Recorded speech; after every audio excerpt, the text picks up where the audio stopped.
भ्रष्टाचार जो आहे तो फेरीवाल्यांचं सर्वेक्षण सुरू आहे. गेले 2 महिने फेरीवाल्यांचं सर्वेक्षण चालू असते आपल्याला माहिती होतं. काल आम्ही एक फेरीवाल्यांचं सर्वेक्षण करताना पकडलं. फेरीवाल्यांच्या सर्वेक्षणामध्ये जे दिवा शहरामध्ये फेरीवाले आहेत त्या फेरीवाल्यांचं सगळे डॉक्युमेंटेशनचं काम सुरू आहे. हे डॉक्युमेंटेशनचं काम सुरू असताना जो माणूस जिथे व्यवसाय करतोय त्याला पालिका परवानगी देणार आहे, परवाना देणार आहे. पण हे करताना याच्यामध्ये कुठल्याही आपण जे म्हणतो की पारदर्शकता आहे ती कुठेही दिसत नाहीये. माझ्या हातामध्ये एक फॉर्म आहे. काल मी एक फॉर्म बघितला, तिथे काल हे लोक सर्वे करायला आले होते. हा व्यक्ती जो आहे उत्तर भारतीय आहे. उत्तर भारतीय लोकांचे आमचं काही वैर नाही आहे. जो माणूस इथे दिव्यामध्ये 20 वर्ष राहतोय त्याला जर परवाना मिळत असेल तर आम्हाला त्याच्यामध्ये काही वाईट वाटत नाही. पण जो व्यक्ती 2 महिन्यापूर्वी 6 महिन्यापूर्वी आला आहे, ज्याची इथे काहीच डॉक्युमेंटेशन नाही आहे, अशा व्यक्तीला सुद्धा लोक जर देत आहेत. या व्यक्तीने तुम्हाला जर बघायचं असेल याच्यामध्ये आवश्यक डॉक्युमेंटची लिस्ट आहे. या लिस्टमध्ये आदिवासी दाखला जो आहे तो कंपल्सरी लिहिलेला आहे.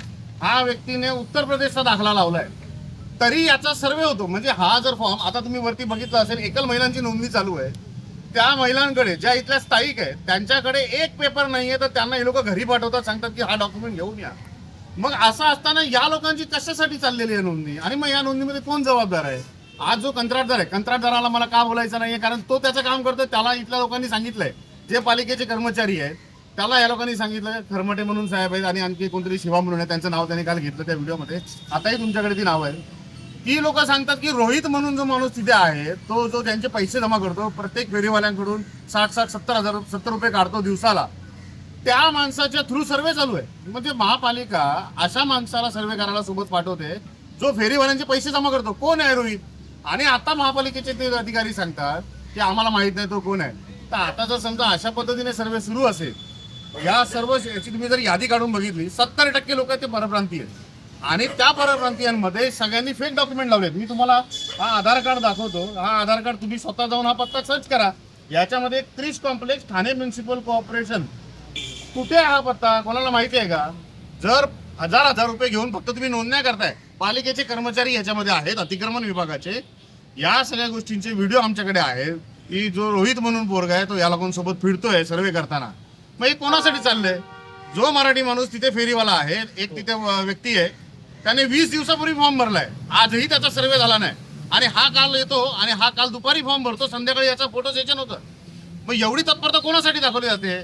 मला दिव्यातल्या ना जे राजकारणी आहेत ना त्यांना याच्या माध्यमातून आव्हान करायचं की ज्या लोकांच्या मतांसाठी तुम्ही राजकारण करताना एक दिवस हे तुमच्या डोक्यावर बसतील. आपल्या दिव्याचं मराठीपण जे आहे ना ते तुम्ही वाया घालवू नका. आणि ते येणाऱ्या पिढ्या आहेत ना तुम्हाला शिव्या घालतील की तुम्ही काय करून ठेवले, नाला सोपारा होईल दिव्याचा.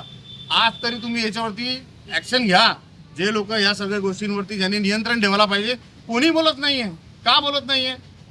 238 लोकांमध्ये एकाही माणसाचं जर डोमेसाईल नसेल, डोमेसाईल सर्टिफिकेट जर कंपल्सरी आहे, का नाहीये? ही संपूर्ण प्रक्रिया रद्द झाली पाहिजे.